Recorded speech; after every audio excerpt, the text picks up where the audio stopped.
Hello, hello mes délices, ravie de vous retrouver. Comme il y a tout plein de pommes, c'est la période des pommes. Est-ce que c'est vrai une saison de pommes ou les pommes il y a toute l'année? Donc aujourd'hui, on réalise une tarte aux pommes crumble, une tarte très facile à faire, simple, délicieux, très très gourmand aussi.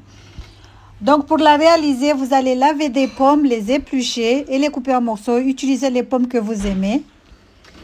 Donc dans une poêle, vous allez venir faire du caramel avec du sucre.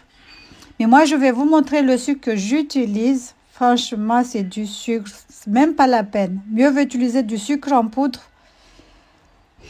Mais le sucre que j'ai utilisé, mais il se solidifie, cache, il se cristallise, ils font pas, ils sont trop bizarres les sucres. Celui-là et sa sœur là, sucre de canne, de la même marque en plus. Hein.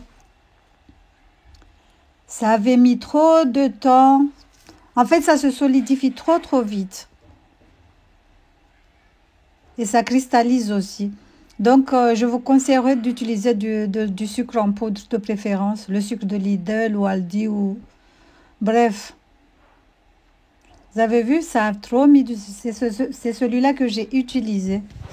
Lui, là, et sa sœur, la sucre de canne, même pas la peine. Même pas la peine. Surtout pour faire des caramels, c'est un peu compliqué. Je vous le déconseille. Hein. Sinon, si vous pouvez le mixer un tout petit peu, je pense que ça serait idéal. Regardez ce que ça donne. Vous avez vu? Que c'était cristallisé, c'était devenu trop dur. Donc voilà, on rajoute les pommes. On va venir mélanger, rajouter de la cannelle, du sucre vanillé, rajouter le parfum que vous aimez, mais les pommes vont bien avec la cannelle. Je pense que vous voyez un tout petit peu, là, ça fait des gros trucs, des gros blocs. Le sucre, il était trop cristallisé. Donc, j'ai rajouté la cannelle. Je vais venir ajouter aussi du sucre vanillé. Mais comme je vous dis, la cannelle et les pommes vont bien ensemble. Vous pouvez aussi rajouter des zestes de citron. Ça marche aussi. Donc, on mélange le tout. On va laisser mijoter le tout à feu vraiment très doux. Jusqu'à ce que les pommes deviennent très fondantes. Donc, voilà. Comme je vous ai dit, si vous utilisez le même sucre que moi, mieux vaut le mixer d'abord. Que ce soit le sucre de canne ou le blanc, mixez-le d'abord. Donc, on laisse les pommes sur le feu. On va préparer notre moule à tarte. Donc, dans un bol, on va venir mettre un œuf, du sucre, du beurre, de la farine. On va faire la pâte granuleuse. Donc, j'ai mis l'œuf et le sucre. Je vais venir mélanger le tout vite fait avec un fouet. Moi, j'avais trop la flemme d'aller chercher le fouet. J'ai pris les fouets du batteur. Ça marche aussi. Donc, on mélange le tout. Mais comme je vous ai dit, hein, utilisez du sucre vraiment en poudre. Sinon, si vous utilisez le même sucre que moi, la même marque, mixez-le un tout petit peu d'abord. Passez-le au mixeur. Donc là, on va rajouter le beurre bien mou. Regardez les pommes comment ils sont. On les laisse tout doucement. On revient à notre pâte. On rajoute le beurre bien mou. On va rajouter la farine. On va bien mélanger, bien malaxer jusqu'à obtenir une pâte granuleuse. Sableuse, granuleuse. Donc, si vous trouvez qu'elle est un tout petit peu collante, rajoutez de la farine et vice-versa. Si elle est un tout petit peu dure, vous allez rajouter du beurre. Voilà. On fait de cette façon, on malaxe bien avec les doigts. Ce qui est bien avec cette tarte, c'est que vous pouvez jouer avec la pâte. Je sais qu'il y a des gens qui n'aiment pas mélanger la pâte, mais bon. Donc voilà, la pâte doit être granuleuse. On rajoute du sucre vanillé. C'est facultatif, mais moi j'aime bien. Donc je rajoute la farine. Voilà, il faut faire de cette façon jusqu'à obtenir une pâte bien granuleuse. Donc c'est une recette simple à faire. Hein. Ça change aussi. Vous pouvez le prendre au petit déjeuner. au goûter, accompagné d'un bon thé ou d'un café. Ça marche aussi. Une bonne boule de glace aussi, hein, avec de la crème chantilly dessus. Miam, miam, miam. Donc là, c'est bon. On va venir mettre sur le moule. On va bien le tasser.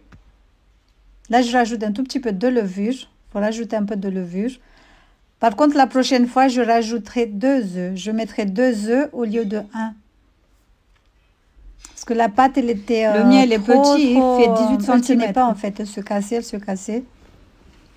Donc on vient, le but, c'est mieux vaut utiliser le moule à charnière de préférence parce que pour l'enlever, c'était un tout petit peu compliqué ou feuilleté. Donc on vient avec un verre, une spatule, mais laisse bien tasser. tasser. Mais bon, c'est tout à fait normal, hein, mais je pense que la prochaine fois, je rajouterai beaucoup plus d'œufs. Donc voilà, on met la pâte granuleuse sur le moule, la tarte.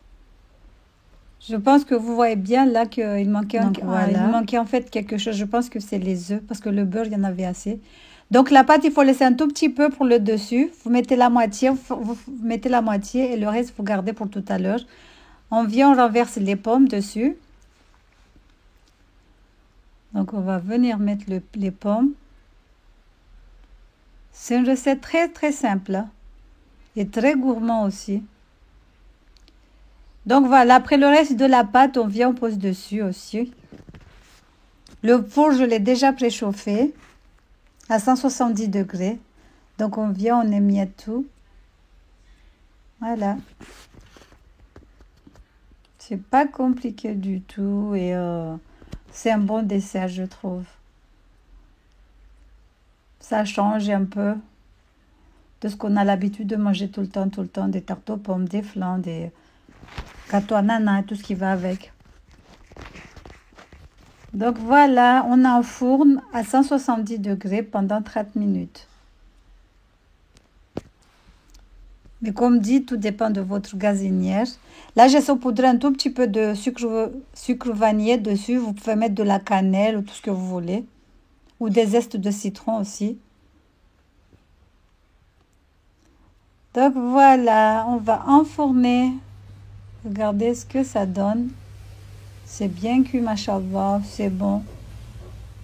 Et on va pouvoir le déguster. Machallah, il était très très bon, délicieux.